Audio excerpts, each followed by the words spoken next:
Welcome back to Show Me What I've Been Missing, your pop culture podcast about stuff you might have missed. I'm one of your hosts, Elizabeth Stanton, and with me is my other host, Chris Mack. What's up? And we've been working our way through Sex and the City. We are on Sex and the City Season 3, Episode 4? Quattro. Yes, Episode 4. Sorry, I was looking at our show numbers and got confused. Episode 4. Boy, girl, dot. Yes. Okay. This is the one that people go, wow. This show fucked up. Listen, here's the you know what though?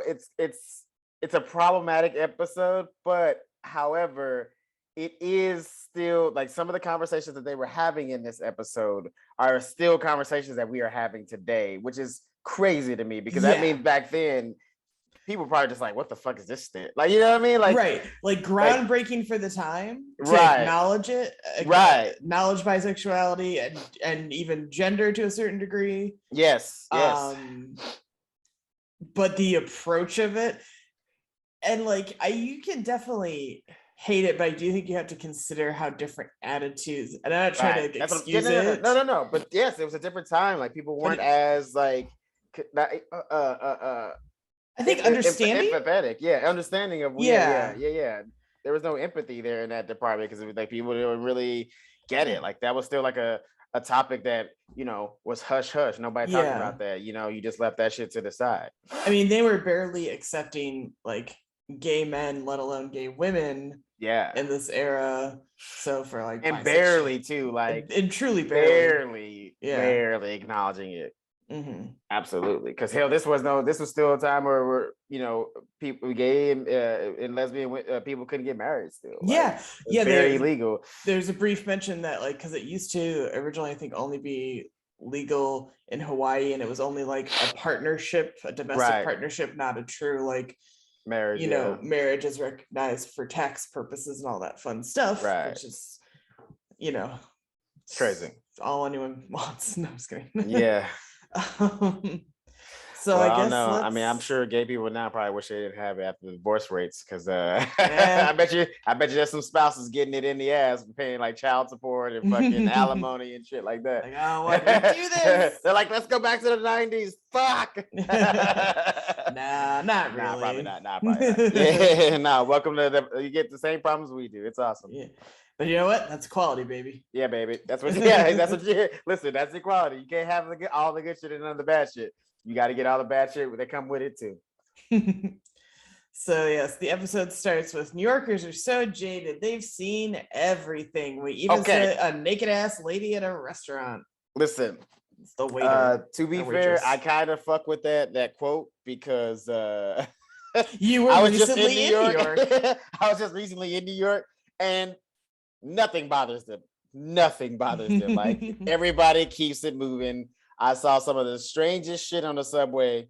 People glance at it, see that it's happening, and go right back to wherever the fuck they were doing. Like nothing. Like there was no shock in their faces. It was it's kind of incredible. It's an admirable trait. It really is. Because it's kind of nice that it is like, hey, mind your fucking business. Like, but out of people's shit. Listen, that crackhead in the corner talking to himself has nothing to do with their lives. Like, listen, as long as he don't come over there with the bullshit, they cool. Like, they in the corner, bruh. And as much as people are like, oh, Midwest people are so friendly, they're so helpful. No, like New Yorkers will genuinely be helpful if you need them to be. Yeah. But if you're just like causing a scene for no fucking reason or being weird, they don't give a shit. Go away. No, yeah, I asked for help plenty of times, and people were like, "Oh yeah, bro, it's over here." Or, "Yeah, bro." Like, they even stopped me. I was like looking around, like not asking, and dude was like, "Hey man, what you looking for? Maybe I help you." Like New Yorkers are mad nice. Like the people, I don't know where that attitude came from, but they're mad nice when it comes to that. Because the Midwest thing is, oh, can I help you? And it's not because they genuinely want to help you. They want to know why you're there. Right. Exactly. Yeah. It's usually it's like a probing question. Yeah. Can I help you? What are you doing here? I don't know. Mind your business, Deborah. Yeah. She goes by Debbie. You know she's from the Midwest. She goes by Debbie. How dare you? Deborah is only her mother calls her Deborah. Yeah. So yes. Anyway, continue. So it was a worthy discussion because New Yorkers are cool. Now the only New Yorkers who I think are genuinely lame are the ones who get so hung up on the like, oh, New York is so different from LA and no, so much better. Whatever. Yeah. I didn't feel any of that attitude, but it is there. It is there. You know, there's a few times I mentioned it when I went up on some open mics, and you could see some people in the crowd just like, oh, so like, let's see what, like they like I'll do an audition for them. It's like, all right, let's see what he has. You know. If you were cool, you wouldn't give a shit.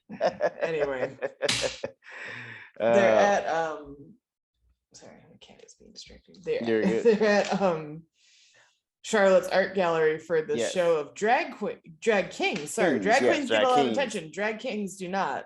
Yes. Okay. I was gonna ask. I actually never heard drag king before, and I thought that was a derogatory term. It seems like a derogatory term because I figured just drag in general is like the all encompassing that everybody like men dressing as women, women dressing as men, whatever. So I didn't know if adding king to it made it a little like derogatory. I'll be honest, I'm not sure. That's a part of the culture I don't know very well, and I'm not afraid to say it. Could educate myself. We didn't have time today. I didn't have time to Google it all. If anyone would like to weigh in, please do. Put it in the comments. Put it in the comments. So I think you're right. I don't know if it's derogatory, but I think drag, like you were saying, is just generally applied to dressing. I want to say opposite gender, but even that feels kind of restricting. Just traditional gender. Traditionally, opposite gender. That's I think the most accurate. From this cis scales understanding of stuff. So they're making a big deal out of it though, because drag queens are uncommon, drag kings apparently even more uncommon, which are certainly not as popularized. I never heard of anybody say like, let's go to a drag king show. So I don't know if it's like societally the novelty is I hate to call it a novelty because I know some people it's what some people like to do and how people want to. I don't try to treat it as a but in a sense it kind of is because we're more used to drag queens. And when we speak, because like most times when you say drag, what are you picturing? Drag queen. You never picture in a drag king. So like, it is kind of a nuance in the sense of stuff like that. Because it's not, you don't see that all the time. And maybe but then again, like you and I are not in the drag culture, so it seems strange to us. But I think, like I said, as people outside of the culture, you're more used to seeing drag queens than anything. And I think that they straight society definitely treats men being more feminine as like a stranger thing. Like women are in straight society are like masculine to a point. Like, or like tough or whatever, but then like I think in a lot of people's heads, this is just my opinion, thought, I don't know, like physically it's harder, I think, in people's heads for a woman to imitate a man because there's more curves and everything, generally, very broadly, generally, than it is for a man to like transform to a woman via drag. I'm not talking about like anyone who's transgender. I think it's a totally different situation. But we're talking about pure costumes and just costume dressing. What do you call it? And so that's sort of, I think, been why people maybe are like buy into drag queens more. Is they're like, oh, I can't. I don't know. I kind of lost the thread on that. So anyway, they're at Charlotte's gallery. And Charlotte. I was trying. If you're listening, I don't know. No, you're good. You're good. Listen, you're good. I mean, we don't know. That's what I'm saying. We're admitting that we don't know. So if somebody comes for us, that means they weren't listening. Fine. Don't come for us. I'm doing my best. We're literally trying to figure it out as we like. Obviously, like we would love maybe have somebody on the show to talk about it. We should reach out. You know what I'm saying? So I'll ask around. I'll ask some people, see if they know if they want to talk about it. There's a nice little Giuliani dig because he was notorious for this era in New York for cleaning up the city, which meant getting rid of a lot of stop and frisk was when he stop and frisk. People always joke he had all the homeless removed. Wow.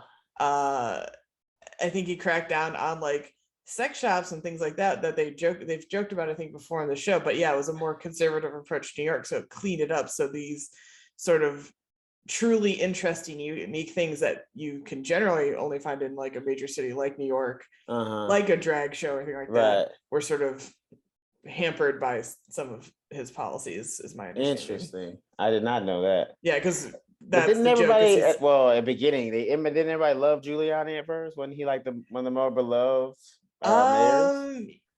I think he was popular, but I mean, now I know he's not for sure. Right. Well, he was popular enough.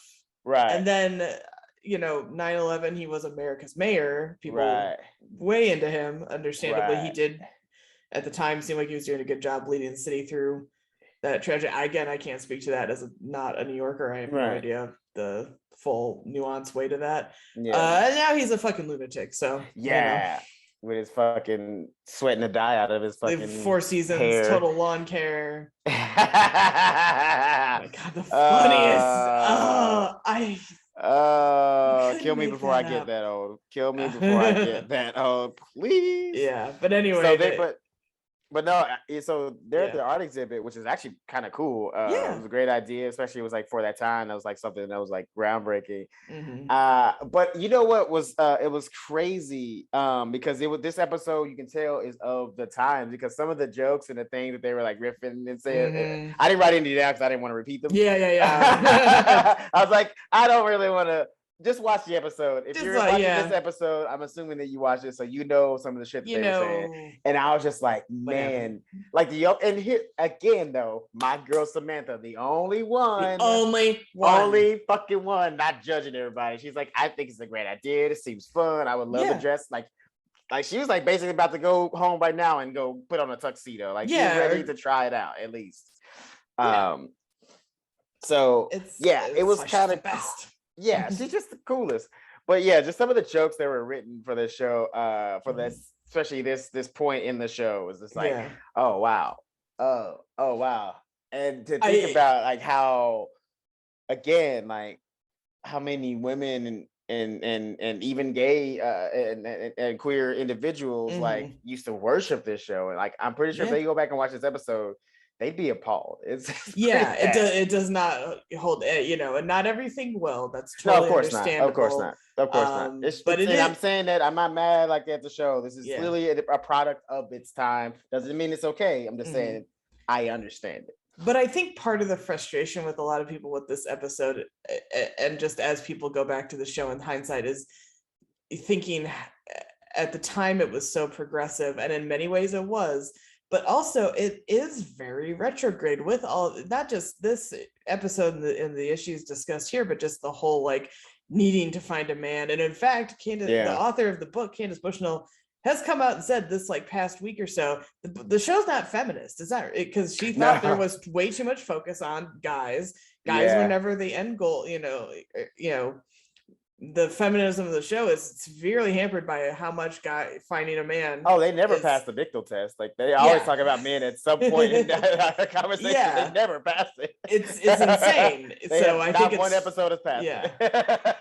Because I her book was so exciting, and that's how it got to become a show. But and I don't think she's exactly mad with the show. She's not disavowing it or disowning it, but she's just saying like, it's not what everybody thought it was. Right. And, no, for sure it's not. For sure it's not. But it's still worthwhile in many. Yeah. I mean, honestly, again, like ways. I said, it's one of those things where it's like, again, it's a product of the time. Like that's all it is. I mean, it's not the greatest, but and that's why I like this. As problematic as it is, these are the thoughts of the people of this time. Like these are thoughts of like that the public had about these topics.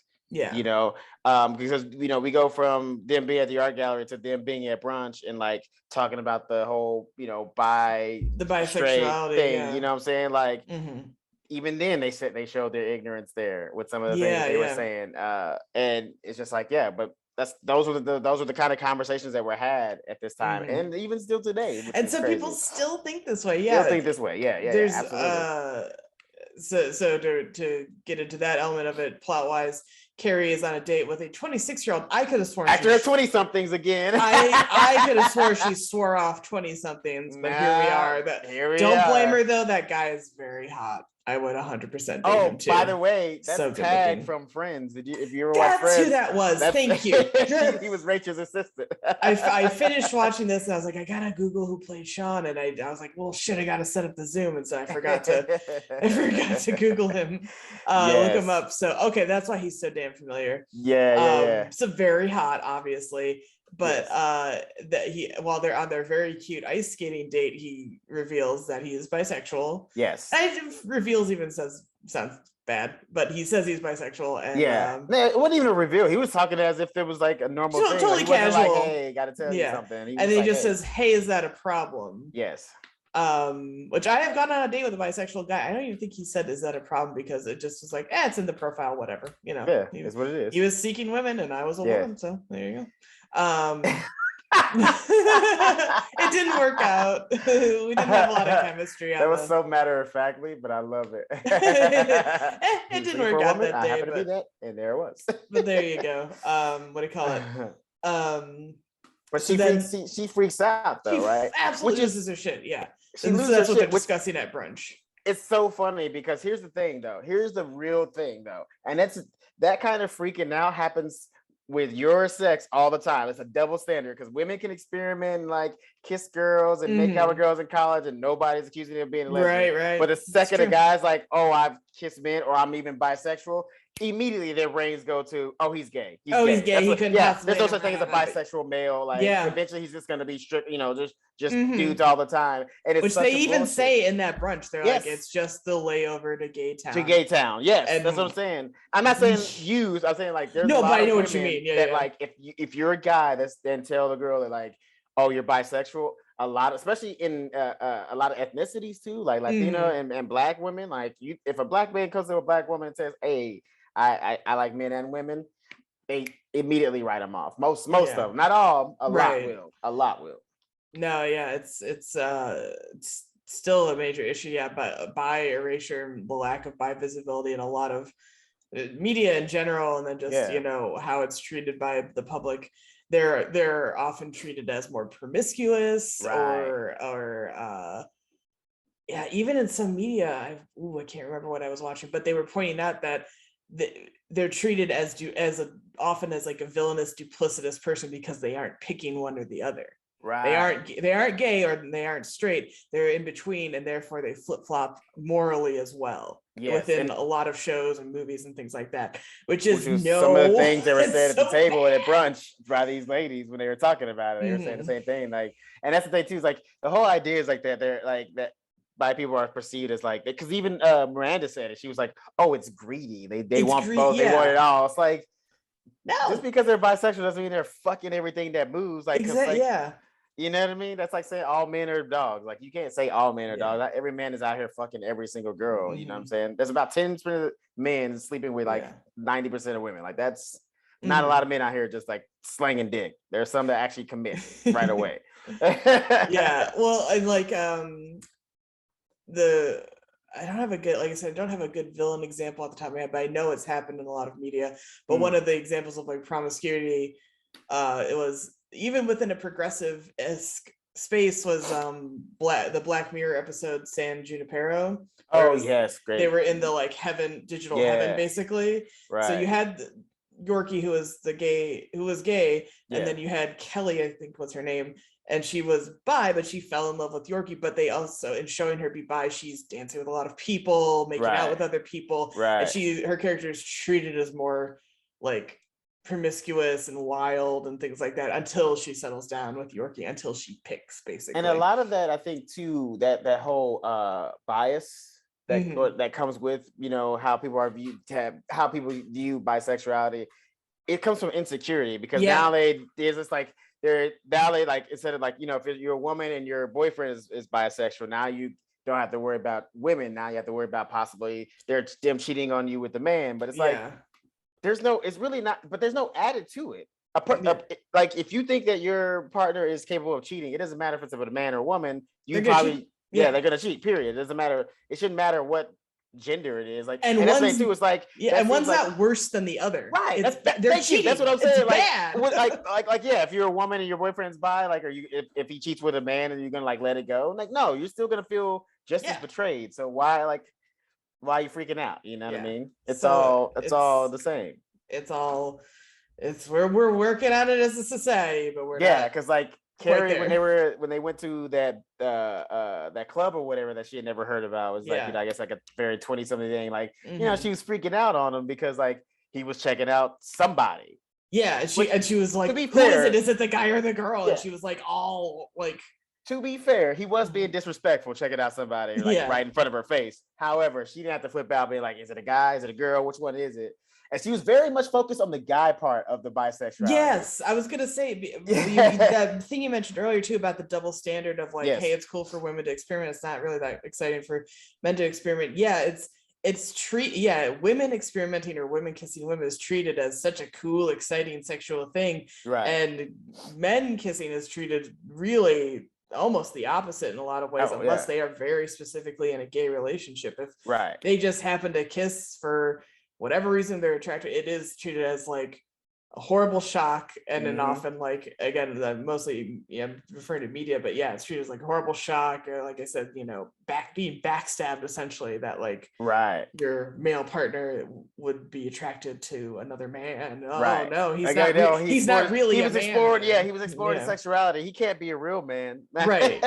Because if he's with women, then he can only be with women, and there's just no possible way he could ever possibly be interested in a man. Well, that's what I like about the conversation that they had, because he says that it's not about the man or woman, it's about the person. Yeah. And so like basically he's letting her know, it's like, I want to be with you right now because I like you. Yes, I like you. Yes, this is who I'm into, and we'll see where that goes. You know what I'm saying? But the show Schitt's Creek put it really great in a way that's been kind of popping up in pop culture and stuff more. Is Dan Levy's character says at one point to the Stevie, the girl who runs the motel, because they're kind of flirting, but he also he ends up dating I can't remember the real character's name. Anywho, but he says basically they're wine shopping, and they kind of are talking about it, and he finally goes, "I like the wine, not the label. Does that make sense?" And that's basically what this guy's saying in less clever terms. Pretty much. Pretty much. So then they eventually go to a party. Yes. Carrie and Tag. Josh? Sean. I was like, I couldn't think of his name. I was gonna call him Tag too. I was like, Carrie and oh, by the way, he called her a different name at the ice rink, by the way. He called her Kerrigan because of Nancy Kerrigan. Because of Nancy Kerrigan, the ice skater. I was like, Kerrigan. I was like, where is that? Like, I don't know. Is that her real name? You keep trying to make the people calling her the wrong name happen in the show. I swear, I'm telling you, season 1, go back. She said Karen. I'm telling you. Did not. She did. She said Karen. I stick to my guns. Anyway, so they go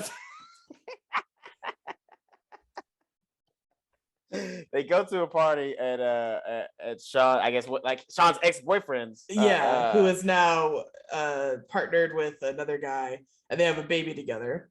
To be fair, I'm not gonna lie. Why did he bring that baby to that party? That's first of all, yes. I was gonna ask that. That was problem sexuality aside, who gives a shit? Yeah. Why was this baby at this party? Also, too, why would you bring somebody you just started dating to your ex-boyfriend's party? They're like 5 or 6 dates in at this point. Like there's like that to me. If you did that to me, like if I'm a guy and I'm dating you, and you bring me to your ex-boyfriend's party, like within a few weeks of us dating, I'm assuming you're trying to get rid of me. Because there's no way you can think that I'm ready, like prepared to just like be in a room with your ex-boyfriend or ex-girlfriend or whatever the fuck. Like even if they're coupled with someone else. But this is so funny to me, and how definitely I think a sign of how hopefully my attitudes and attitudes in general have changed. Here's what stuck out to me about the party. It was not the sexuality. Like I said, who gives a shit? Right. it was the crazy incestuous nature of all their friendships and romantic partnerships. Yeah. That's like a friend group you're never gonna get in. Oh, that was toxic as fuck. Like, no, here's the thing. If like the fuck the bisexuality shit aside, just that messiness of a relationship, like who was fucking who, and like it was like, oh, he used to date Mark, but now Mark's with the girl. He also used to fuck the girl, and then like she gave them a baby. And she gave them the egg for the baby. Like shouts out to Alanis Morisette. Yeah, to say Alanis Morisette makes a wonderful little cameo in here. Yeah. She's so gorgeous, by the way. I always forget how like she's hot to me. She's hot to me. I'm sorry. There is always something about her that is off to me. And I don't mean, I'm not trying to be like, she's weird looking, but there's something in her eyes and like weird demeanor that she puts forward that I just... She might not be human. She might be an alien. There is something otherworldly to me.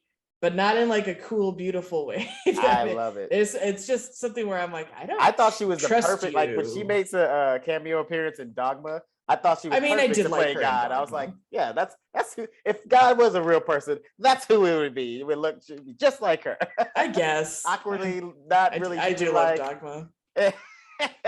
Fun fact, you cannot stream or purchase Dogma at this time because the rights are tied up with the fucking Weinsteins of all people, because it was a Miramax. Yeah, it was a Miramax movie. Yeah. And people have been like, "Hey, Kevin Smith, why can't I get a hold of Dogma?" He's like, "I barely have a copy of Dogma, and I have no power to get it out to you, the public." So, fun fact. That's crazy. So if you don't already have it on DVD, you may not be able to get it again. Yeah, luckily I do happen to own it. Same. It's a fucking dope movie. Kevin Smith fan in that era, and still for the most part. Oh, he was killing it for a hot minute. That's great. He was killing. Anyway, but yeah, so they're at the. But I'm saying like part like just the messiness alone. Yeah, like that's grounds for Carrie to have left. I got to give her props because first of all, they're playing a juvenile game, like spitting a bottle, and they're all in their late 20s. Like, grow the fuck up. First of all, secondly. I give her props for trying. She kissed Alanis Morisette, super hot, and it was good. I feel bad for Alanis Morisette though in that moment because Carrie just took her drag off the cigarette, hadn't finished blowing the smoke out. And that's the first hit. That's when like the most smoke gets in. So that was bad. And Alanis kissed her with all that smoke in her mouth. Yes, she did. So also she was smoking in the party, and she smoked at the ice rink. The ice rink, she would not put that cigarette down. I was like, you can smoke at an ice rink? I thought that wasn't a thing. Yeah, I guess in that time in New York, I think it was an indoor ice rink. It was. That's why I was tripping. Like if they were outside the park, I'd be like, yeah, it's outside. I get it. Like nobody does that, but also I get it. No, they were definitely in an inside ice rink for sure. Like definitely. Like hockey games are played in that arena at some point, and she was just in there just puffing away. Yeah, so weird. Yes, but she tried at the party. I give her kudos. But honestly, she had to leave because, like, I think part of her was like kind of relieved that she at least tried and saw that like it wasn't like what she had built it up in her mind. But I think she also thought about like the messiness of that friend group. Like I wouldn't want to date that dude. It was too like weird round robin of everybody had dated everybody. I was with I used to be with this before I got with TMI, I used to be with another sketch team, and like it was incestuous like that. Like two of them had dated and basically kind of like swapped at some point and like dated. Like, it was like it was basically like 4 different relationships within a 5-person group. 5 people. TMI is huge, and we haven't had that. That's what I'm saying. Like, it would always make me uncomfortable. Like low key, when they kicked me out, I was so excited. I was like, "Yep, thank you." Did they kick you out just because you wouldn't fuck anybody? And date them? I hope not. I didn't want none of them. I cannot add another line in this. Because there would have been like wow fetishy because they were all white. I was the only black guy in the troop. That wouldn't be. Yeah, I ain't trying to add that. I'm trying to think. I mean, some people have definitely dated within TMI. Yeah. But a couple of them have also gone on to just get married. Like, right. Yeah. That's usually what happens. Either they date and then they kind of break up, or they just get married and have a kid together. That's there's no like, but you also don't see people dating multiple members. Like, at least from what I've heard, I haven't seen anybody like if they dated, then they dated like this guy in the group or that girl in the group. Like they dated and it's done. Yeah. And like I said, there's TMI has such a huge cast that you like would think that would happen more often, but it doesn't. It does not. Yeah. Seven. Let's say messy like this fucking this guy's friend group. That was just. Because I remember thinking in high school, like a friend of mine was in that kind of friend group. Like I was like my neighbor or whatever. And it was like, everybody had like practically like swapped partners with one another. And I was like, that's so weird. The fact that they say it so casually, it's like, get out of here. unless you're trying to do like, I mean, and they're not because they're 17 and they don't know what they're doing, at least back then. Unless you're trying to do like a polyamory thing, which again, I don't think those kids were. Nothing wrong with that. I don't think there's nothing wrong with that if that's what you're into either. But that definitely wasn't the case. They were just messy.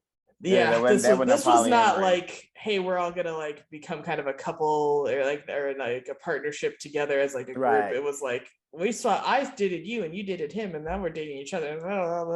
Right. It was not following the rules of polyamory as far as I understand. I don't think so. Hell no. So we basically just talked about Carrie's whole and shout out to Samantha. People treat it like such a joke now. And I think even then we're at the brunch, Samantha's like, I'm a trisexual. I'll try anything once. But I think that's a healthy ass attitude to have. Listen, like 20 to 30 years from now, it ain't even going to be about gay, straight, or anything. It's just going to be which she also said in another episode. It's just going to be holes in how you get them filled. That's really Samantha all is on the forefront of this shit. Yeah, man. She gets it. So man. Good for her. Yeah, ain't gonna be none of that shit. That's why she's the coolest, because she's like, I'll try it one time. She tried it at least once. Yeah. And we know that's the truth because she definitely tried with Small Dick Man for 3 months. Okay. 3 hard, long months. We tried every position. So kudos to my girl Samantha. I know she's a woman of her word. I love it. Speaking of it, let's talk about her. Yeah. Let's talk about her.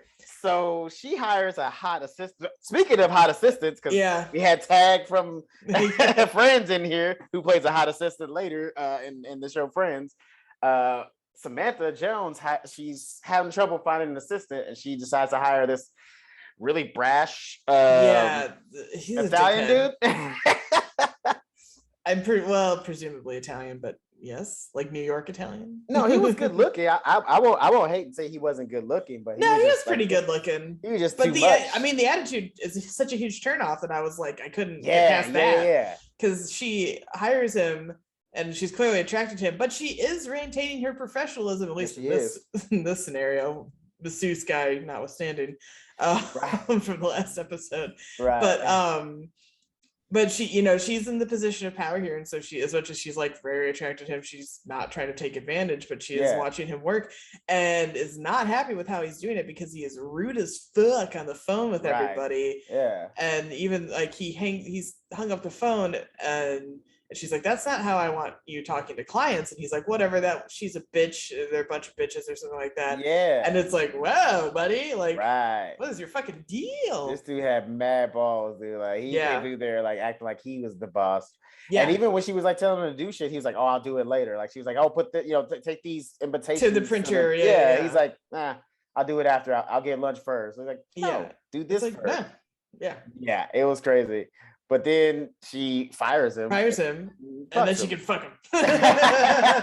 What she literally said, she's like, bad news, you're fired. Good news is I can fuck you. And he doesn't seem that sad either about being fired. He was not a good fit for the job. No, obviously not. And they clearly were like, if she'd have kept a professional or kept him on, they would have, like, he was going to get fired at some point. Like, it wasn't that's what even I if she wasn't attracted to him, he would have been fired. Yes, but that's what I kind of like about this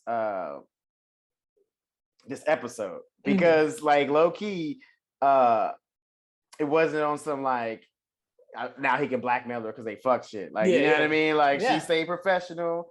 He actually was shitty at his job, and she, even though she was attracted to him, she didn't let that interfere with like her business, which is very, very coolest, if you ask me, which is also again another reason why she's like the coolest character, because you know, like usually the cliche, especially if this is like a man being the position of power and a woman, like there's usually the man like makes a move, has sex with her first, learn some shit, man. How about that? You know what? Let's just take a second.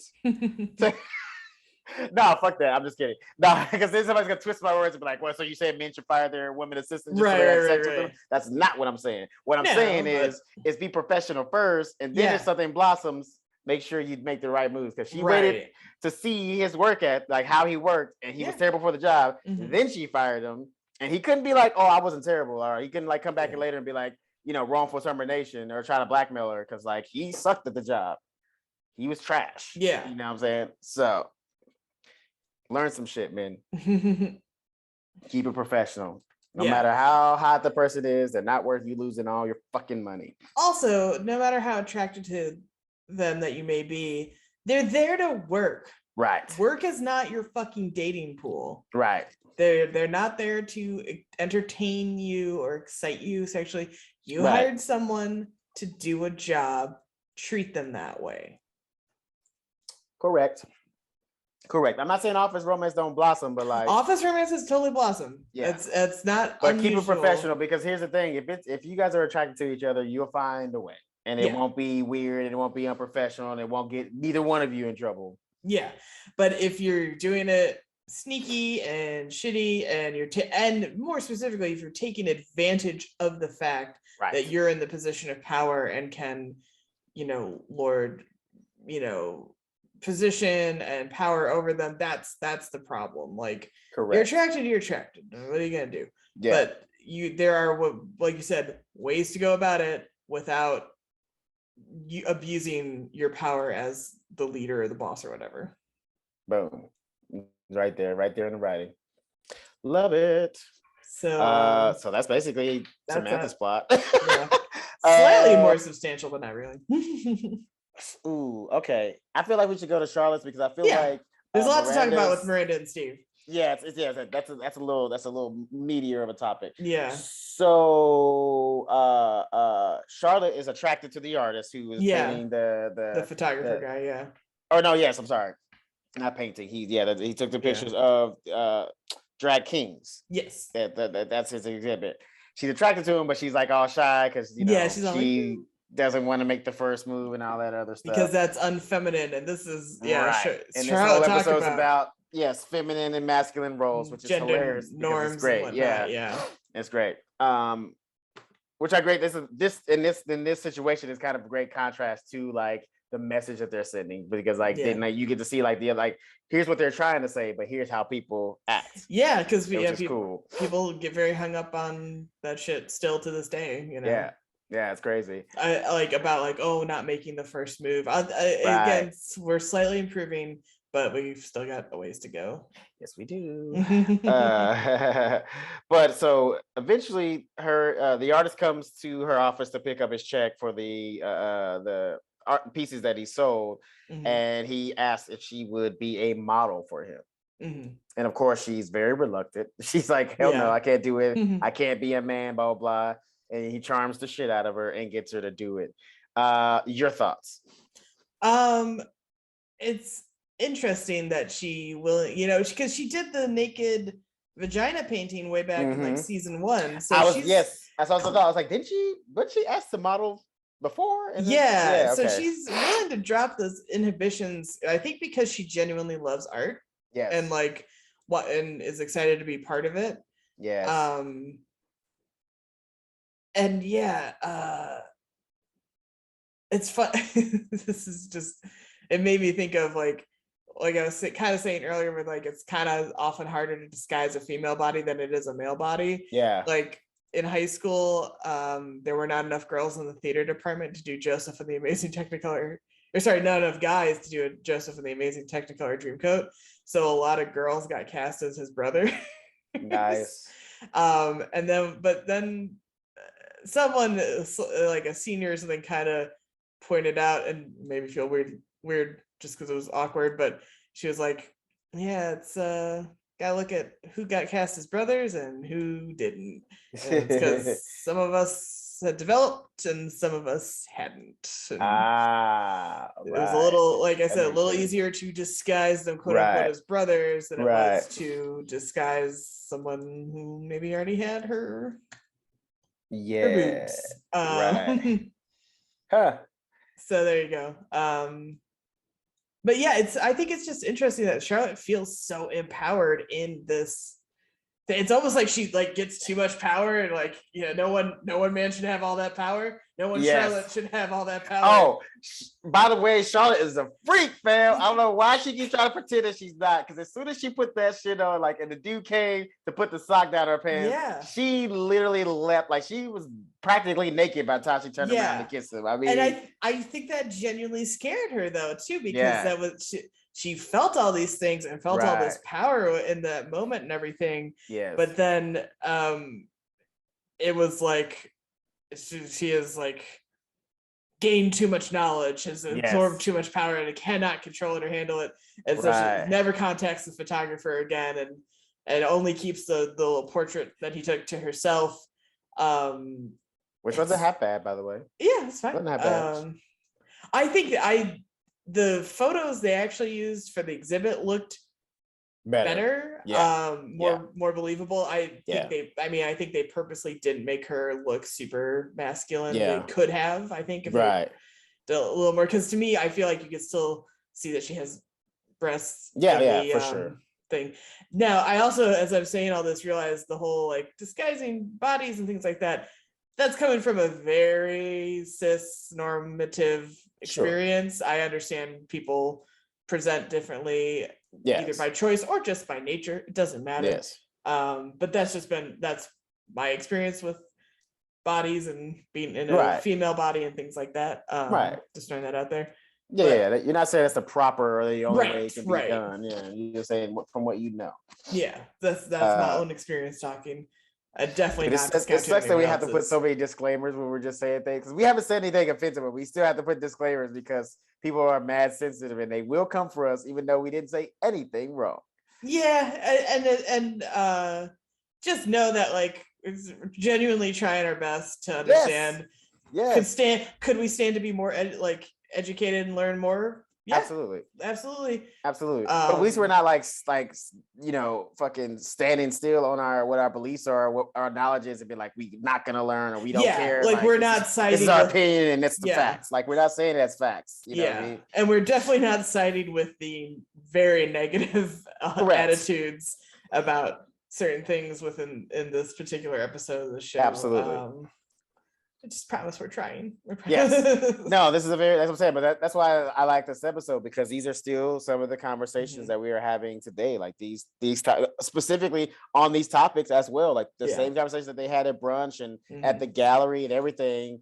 Like these are topics that we still have at Thanksgivings and in restaurants and at schools. You know what I'm saying? Like it's still something that we have to figure out, that we haven't gotten a true understanding across the board on. And I want to say, by educate ourselves, I don't mean going and asking a queer person, a trans person to do the work what Google's for, and labor for us, and be like, can you tell me about your experience so I can understand it? No, I can read. I can look up. That's what Google's for. That's what books are for. That's what books, all kinds of shit is films, documentaries, et cetera, et cetera.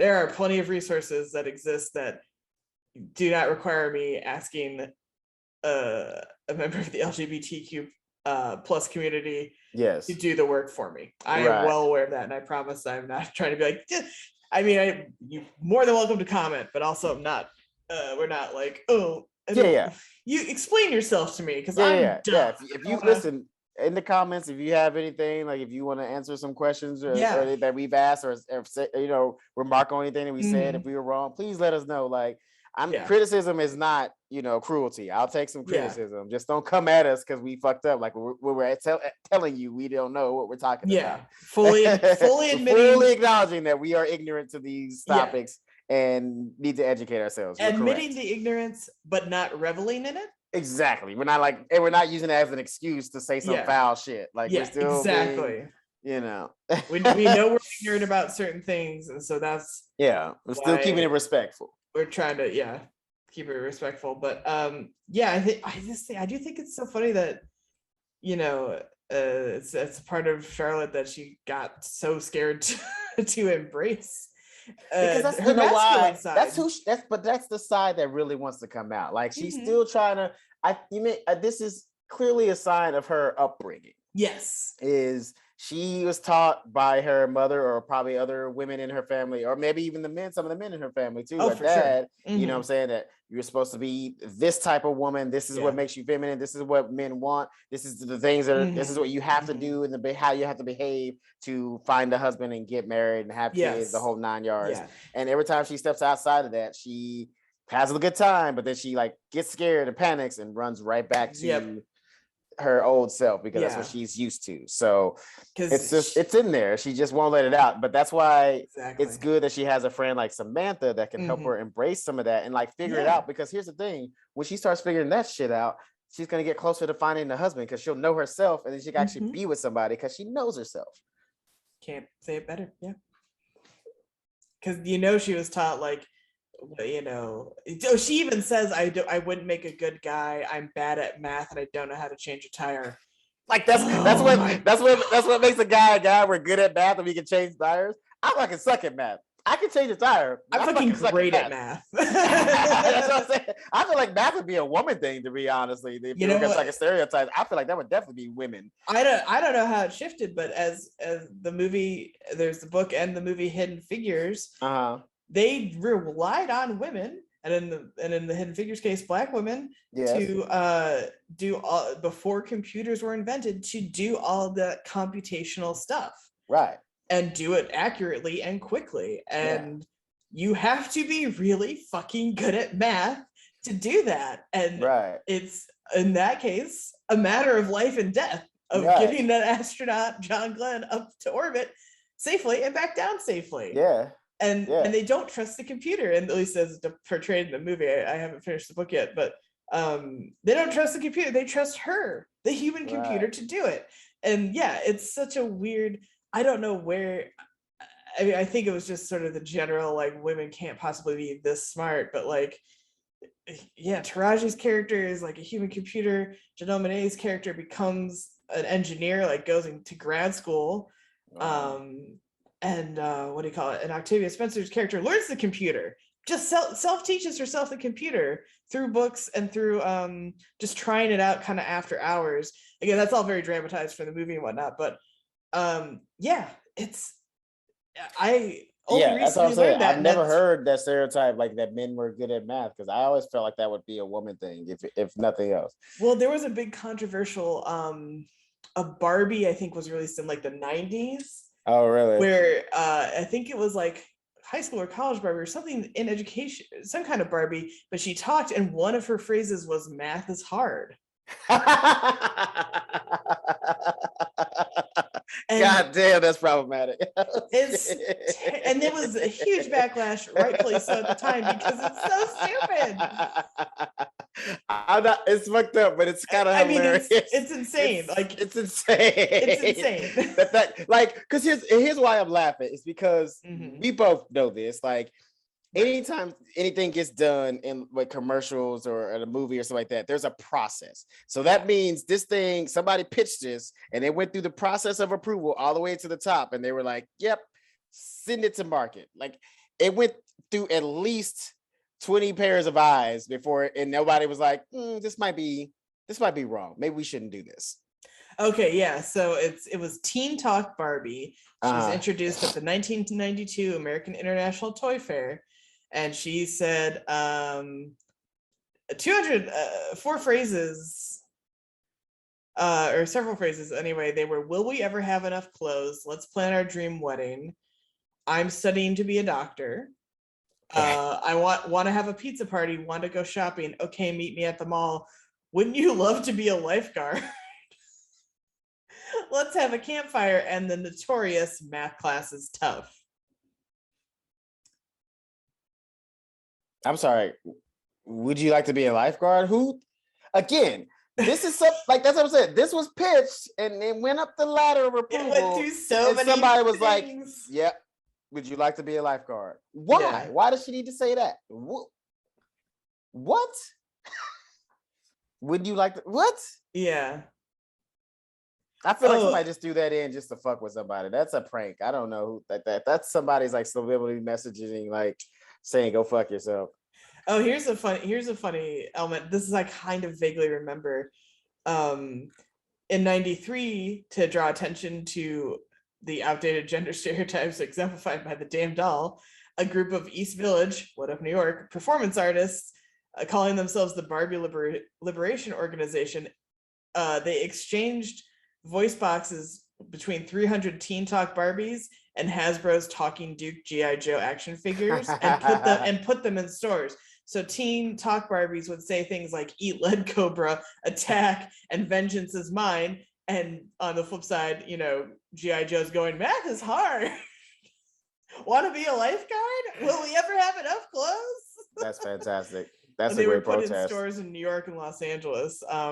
That's fucking genius. That's fucking dope. Why didn't we just keep doing that? I love it. That's a creative and beautiful protesting right there. I love that. Yeah, protest is good. This is good. But that's Charlotte's childhood is math class is tough. Oh yeah. Exactly. Yeah. She's definitely raised to be a Barbie for sure. Yeah. 100%. So now we are into Miranda's story. Mm-hmm. So her and Steve are still dating. Yeah. And Steve has been spending a lot of time at Miranda's place. Yeah. They don't say how much, but they kind of imply that he's basically trying to move in without moving in. Mm-hmm. I'm kind of with Miranda on this one. I feel like Steve is getting a little here's the thing. Yes, they've been together and things of that nature. And yes, they broke up, and I know they got back together. I know a lot of people are like, well, that's not time apart. That's like that you add that time from before onto that. Fine. Yeah. But also too, space is healthy in a relationship. And it seems like he has just been in her apartment every night for a month. And also disrespecting her space. Yes. By leaving his shit everywhere. All over. Yeah. It would be one thing if he was there a lot. Yes. Right. But his shit was contained to and he does fairly say oh, I should get a drawer or something, and then that kind of triggers her, but we'll get into that. Right. But he's leaving a full ass pile of clothes in her bedroom, a dirty pile of laundry. Right. And when she gets home, she wasn't expecting him, and so he's got food everywhere, and he's watching loud TV and stuff like that. Here's the thing, I know how that feels because sometimes in the morning I'm very sensitive to sound and shit like that. So I can't be around a morning person that's chipper and singing at the top of their lungs.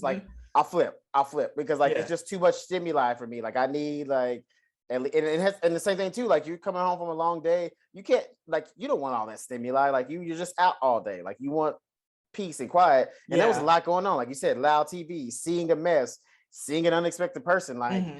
I understand why she kind of was a bitch because dude was doing too much, fam. Encroaching on my space. So at one point she wakes him up in the middle of the night, and she explains you're sleeping too close to me and you got your pile of shit in the corner. And he says he wants a drawer, but then he also admits right after that, he's honestly, I'd like to move in. And she's like, what the fuck? Because as you mentioned, the whole time apart thing and stuff like that, she feels like it's going too fast, even though she really does love him. She tells him eventually that she does within the episode. But before that, she's explaining it to, the girls and stuff, and saying she does love him, but she's not ready. And it's kind of a Carrie big thing where Carrie, Steve's let me get in your space, and Miranda's no. So Miranda is big in the situation. Yeah, she is. But within reason though. Big was a little bit out of, I don't know if he was being reasonable, but he was kind of being a coward. But in this situation, I agree with Miranda because dude was a little pushy. He was really I didn't say a little, he was a lot pushy. And it's funny too, and this is where the whole gender and gender norm thing comes in. Because she's explaining, I need my space, and he's sometimes it's you're the guy. Right.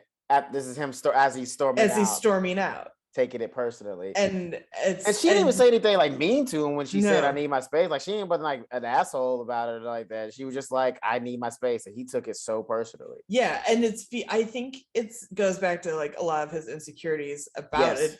Is that she's the driving force of the relationship. She makes a lot of the decisions, where I think in a lot of people's heads traditionally, like, men kind of decide when they move in with when we move. That's how it's supposed to be in it's how it's supposed minds, to be. Men decide when women move in with them, or vice versa if they're going to. But men kind of control more of the decisions. They control the remote, because she comes in when he's at her place and she takes the remote and starts clicking around. He's like, whoa, you're going through the channels pretty fast there. And she's like, I just fucking like the remote. What do you, fuck you, it's my place. Like my place. So all those things, he's kind of acting emasculated, like she's doing this on purpose. But as we said, he kind of fucked up by encroaching and frankly being a slob. Like, fuck you. Like, like I said, like, it's one thing to be over somebody's house, but at least clean up. Like, you know what I'm saying? Like, if I'm over at somebody I'm dating's house or whatever, and like we don't live together, I'm still gonna clean up. Like, I'm still gonna like make sure my shit is not all over the fucking place, or I'm gonna make sure like I'll clean the dishes that ain't even mine. Like, you gotta like just show that you respect their space, that you're not like considering it your space. Also too, that's not a good look, because if you're trying to move in and this is what I'm coming home to, then that means this is what I'm gonna come home to all the time. And fuck that. Fuck that. I totally see where Miranda's coming from. I know she got a cleaning lady, but that ain't how it's gonna work in the house. Like, you're a grown ass man. You can pick up your clothes off the fucking floor. Bro. Or if she hadn't given him a drawer, he doesn't gotta wad him up and leave him in a pile. Like, get a bag. But see, I think that was him doing some subtle shit, like trying to being because they were both trying to be passive aggressive, and I think they were trying to like passive aggressive each other. But Miranda's not really a passive aggressive person. She tries that approach first to try to be nice, but she's really more of a direct person, hence why she's a fucking lawyer. And also it plays into, again, the whole like gender norm discussion is women are taught to be more passive aggressive generally. Directness is bad coming from a woman, but Miranda breaks that and is very direct and whatnot. And so I love that they go to this goddess dance class or whatever it is to try because she's so hurt when he says like, you're like the dude, and what do you call it, she's gonna try to be more feminine, but Carrie's like, that's just not who you are, and that's okay, and that's an excellent thing to encourage and remind people. Go ahead. Miranda's like, I'm never gonna be a girly girl, and she's so frustrated with herself by that. But Carrie's like, that's just not who you are, and that's fine, And now I gotta say this though.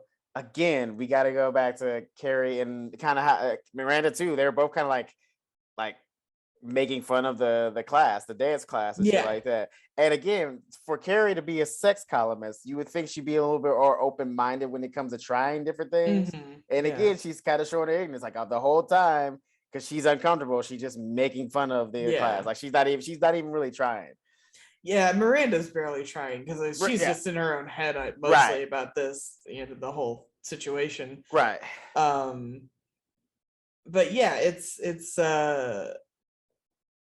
it's funny. Not to, the only problem with the decrying the girly girl thing is like, unfortunately, feminine traits are so often treated as like a negative and a weakness, and something like bad. Like feminine is often like, oh, that's the lamer thing, or like the girls' version's not as good, so don't fall into that trap, everybody. Just FYI. That's true. Totally agree. But Miranda just like tries to make it up to Steve, but she invites him over for dinner, but she gets home late with the arms full of groceries, and it's like, I was gonna do this, and she's like panicking, and she drops like the jar of pasta sauce, and like just finally breaks down, and that's what she says, like, I love you to Steve, but she's like, I'm never gonna, be like that. Be this like the home every night to cook you dinner. And she admits she's never really lived with anybody, and there's vulnerable, and she's scared, and because there's vulnerable parts of her that she doesn't want to like have him see it. I get that because like I've lived with roommates and stuff, and you keep stuff private, but like a guy, you know, living with a partner, a guy or whatever is gonna be different for me. And I there's stuff I'm like, I do like we all do weird, gross stuff when we're alone. And I'm like, oh no, I don't want anyone to see that. Yeah, that's definitely scary to like think of somebody like seeing that. Like, yeah, I think about that sometimes too. Like if I'm ever in a relationship where somebody moves in with me, it's like, oh man. Like they gotta, like I gotta make sure, like we gotta be together at least like 2 years before you move. Yeah, like I gotta know you ain't going nowhere. Because I mean, if you're investing at least 2 years, you probably ain't gonna go nowhere. And sorry, the cat has half of the bed. That's right. He's got his pillow where he sleeps. You can't kick him off. I'm just kidding. There you go. I'm gonna say this, man. I was kind of rooting for Steve, but I kind of feel like their relationship is toxic, low key. Here's why. Because he's like really aggressively trying to like move things forward. Yeah. Because clearly he's like madly in love with Miranda and shit like that. So he's trying to like push everything forward to like make sure that to try to like get her to be on his level. And every time she's like direct and says like, hey, like back off, cool off a little bit. I like you, but like, let's slow it down. He throws a fit, which sends her into a panic. And then she ends up giving in to him because Carrie's voiceover said a week later after that conversation he moved in. Yeah. And it's like, so it's like low-key, he's kind of manipulating her. Like every time he pushes, she pulls back and then he throws a fit and then she just opens the gates. Mm-hmm. And because he's, you know, she admits all that stuff and he goes, hey, I'm not going anywhere. Like, you know, but yeah, I see. I think you're nailing. I've never really liked Steve. People like Steve as one of the boyfriends in the show. Yeah. I've never really judged with him, and I think this is why. I've never understood why. Yeah, this is why it's nice to rewatch with someone who hasn't seen it before. Well, I liked it at first because he wasn't like when they first got back together, and even in the first time they were together, he wasn't showing any signs like this. But like now, I guess like. I don't know. Maybe I don't know what happened in between the time when they broke up and now, but he definitely changed because he's way more like pushy now. He put in. I come to think of it, there are moments in the future, which again I won't spoil, but where he's pushing and saying like, "Well, this is the kind of relationship we're gonna have because it's what I want," and that's, you know, they butt heads over it. One instance really sticks out in my mind. But again, I don't want to say, I won't spoil it for you. Okay, that's fine. But when you get there, I think you'll know. Oh yeah, I know. I'll be like, hey, I'll go back. Like, is this it? This is the moment. Yes. So yeah. Yeah, their relationship is definitely toxic. I kind of feel bad for Miranda right now because again, this guy's very pushy and like he seems like he like, and that's the thing too. Is like, what's the end goal? Because I feel like. It's like, do you think he realized, wait a minute, I got me a sugar mama, I better not fuck this up? I'm wondering because that's what the behavior seems like. He's like really trying to manipulate her to get that lawyer money, and like because notice he didn't say, oh, move in with me. He said he wanted to move in with her. Well, remember, we saw his place. He still could have said move in with me. Yeah, even if he knows that she wouldn't. Like, because at least if he could have pretended, or you know what I mean? Move in together. Let's move in together. Let's find a new place together. Yeah. As in, like maybe they could move and find a new place. Exactly, he definitely wants to move into her apartment. He said, "I want to move in here." Yeah. So.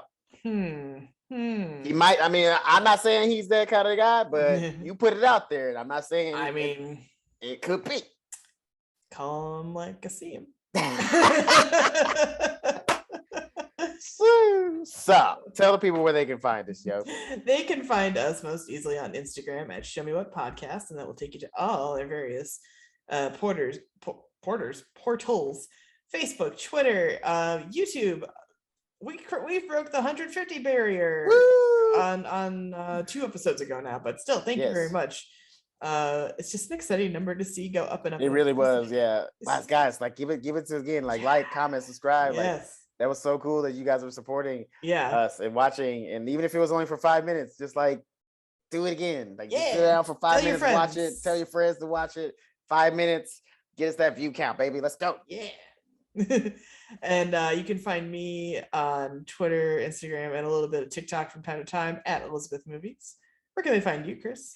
You can find me on Mack Diddy Combs on all platforms. MackDiddyCombs. I am not on TikTok, but I think I'm going to start doing TikTok. Yeah, it's fun. It seems kind of fun. I might try it out. Also, I feel like I need to get on it now because I was late to Vine, and by the time I discovered Vine, everybody was like already. I discovered Vine literally after it was dead. I watched YouTube compilations of it, and I was like, this was some really funny shit. I still watch it. It still gives me it still comforts me sometimes when I feel a little nostalgic. I watch a Vine compilation. When I was like, there have been times where I was like, I'm feeling down. I was like, I need a good laugh. I'll pull up the Vine compilations on YouTube because there's just some of the dumbest but funniest shit I've ever seen in my life. They still get me. And sure. And now that's how I feel about TikTok. Like I'm such a sucker for it. Like, here's the thing about TikTok is there are people who are like actively creating content on a regular basis to build a brand, and that's smart and good. I just do it intermittently for funsies. But I got something that got almost 200,000 views, and all I did was like, put it out. No thought, no process. So it's totally arbitrary. You really don't quite know unless you're actively like slowly building an audience in like a very smart way, which I've seen a lot of creators do. But if you just want to have some fun with it, it's totally fun to do that too. I like doing that. Well, maybe once I get my phone updated, I'll get TikToks. My phone right now. And it is a good spot to put stand up. Yeah, I was thinking about that. That's what because I was thinking, it's like if I'm gonna do TikTok, I need to have like a reason to do it, and like what kind of content am I gonna put out? And I thought about like maybe just putting out stand-up videos, maybe little short clips of stand-up. But now that we finished our TikTok tutorial, yes, talk about the candles, Chris. Yes, man. So go to Arlo Australia on Instagram, ARLO _Australia on Instagram. Get yourself some candles. It is soy wax, it's lead-free wicks, and it's all organically and ethically sourced from Australia. So you get an actual, real, authentic Australian scents, and they smell fantastic. They burn really slowly, and they literally you probably just heard ASMR of me huffing the candle. It's that was good. Her sniffing. Literally, like it'll fill your whole house. Like I'm telling you, it's good. Trust me. And she's got, if you're not comfortable with candles, she's got reed diffusers and coming soon bath bombs. So like be on the lookout for that. Be sure to go to Arlo Australia on Instagram and Etsy, ARLO _Australia on Instagram and ARLO Australia /Etsy.com. Boom. We'll have the link and stuff in the it's all in there too. So so be sure to get some candles or some reed diffusers or some of that shit, whatever. And we'll catch you next time.